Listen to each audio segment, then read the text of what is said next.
Hello दोस्तों, कैसे हो आप सभी लोग। आई होप सभी लोग अच्छे होंगे। मेरी कहानियाँ सुनने के लिए चैनल पर अंत तक बने रहिए और चैनल को लाइक सब्सक्राइब शेयर करना बिल्कुल मत भूलिएगा। चलते दोस्तों कहानी की तरफ।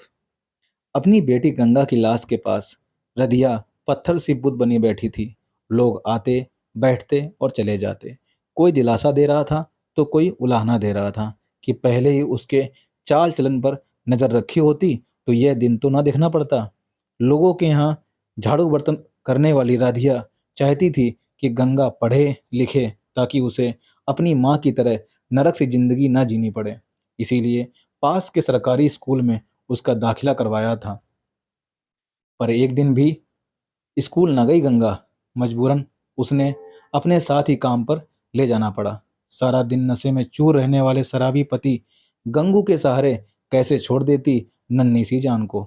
गंगू सारा दिन नशे में चूर रहता, फिर शाम को रधिया से पैसे छीनकर ठेके पर जाता, वापस आकर मारपीट करता और नन्ही गंगा के सामने ही रधिया को अपनी वासना का शिकार बनाता।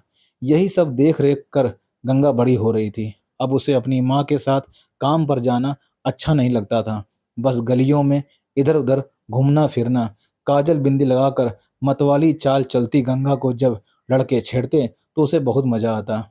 रधिया लाख कहती, अब तू बड़ी हो गई है, मेरे साथ काम पर चलेगी तो मुझे भी थोड़ा सहारा हो जाएगा। गंगा तुनक कर कहती, माँ मुझे सारी जिंदगी यही सब करना है, थोड़े दिन तो मुझे मजे करने दे। अरे कलमुही, मजे के चक्कर में कहीं मुंह काला मत करवा आना। मुझे तेरे रंग ढंग ठीक नहीं लगते। यह क्या, अभी से बन संवर कर घूमती फिरती रहती है। इस पर गंगा बड़े लाड से रधिया के गले में बाहें डालकर कहती, माँ मेरी सब सहेलियां तो ऐसे ही सज धज कर घूमती फिरती हैं, फिर मैंने थोड़ी काजल बिंदी लगा ली तो कौन सा गुनाह कर दिया। तू चिंता ना कर माँ, मैं ऐसा कुछ नहीं करूंगी। पर सच तो यही था कि गंगा भटक रही थी। एक दिन गली के मोड़ पर अचानक पड़ोस में ही रहने वाले दो बच्चों के बाप नंदू से टकराई तो उसके तन बदन में सिहरन सी दौड़ गई। इसके बाद वह जानबूझकर उसी रास्ते से गुजरती और नंदू से टकराने की पूरी कोशिश करती। नंदू भी उसकी नज़रों के तीर से खुद को ना बचा सका और यह भूल बैठा कि उसकी पत्नी और बच्चे भी हैं। अब तो दोनों छिप छिप कर मिलते और उन्होंने सारी सीमाएं तोड़ दी थीं। पर इश्क और मुस्क कब छिपाए छिपते हैं। एक दिन नंदू की पत्नी जमुना के कानों तक यह बात पहुंची गई तो उसने रधिया की खोली के सामने खड़े होकर गंगा को खूब खरी खोटी सुनाई। अरे गंगा बाहर निकल। अरे कलमुही, तूने मेरी गृहस्थी क्यों उजाड़ी। इतनी ही आग लगी थी तो चकला खोलकर बैठ जाती। जरा मेरे बच्चों के बारे में तो सोचा होता। नाम गंगा और काम देखो करमजली के। 3 दिन के बाद गंगा और नंदू बदनामी के डर से कहीं भाग गए। रोती पीटती जमुना रोज गंगा को कोसती और बद्दुआएं देती रहती। तकरीबन 2 महीने तक तो नंदू और गंगा इधर उधर भटकते रहे। फिर एक दिन मंदिर में दोनों ने फेरे ले लिए और नंदू ने जमुना से कह दिया कि अब गंगा भी उसकी पत्नी है और अगर उसे पति का साथ चाहिए तो उसे गंगा को अपनी सौतन के रूप में अपनाना ही होगा। मरती क्या ना करती जमुना, उसे गंगा को अपनाना ही पड़ा। पर आखिर तो जमुना उसके बच्चों की माँ थी और उसके साथ उसने शादी की थी, इसलिए नंदू पर पहला हक तो उसी का था। शादी के 3 साल बाद भी गंगा माँ न बन सकी क्योंकि नंदू की पहले ही नसबंदी हो चुकी थी। यह बात पता चलते ही गंगा खूब रोई और खूब झगड़ा भी किया। क्यों रे नंदू, जब तूने पहले ही नसबंदी करवा रखी थी तो मेरी जिंदगी क्यों बर्बाद की। नंदू के कुछ कहने से पहले ही जमुना बोल पड़ी, आग तो तेरे ही तन बदन में लगी थी। अरे जिसे खुद ही बर्बाद होने का शौक है उसे कौन बचा सकता है।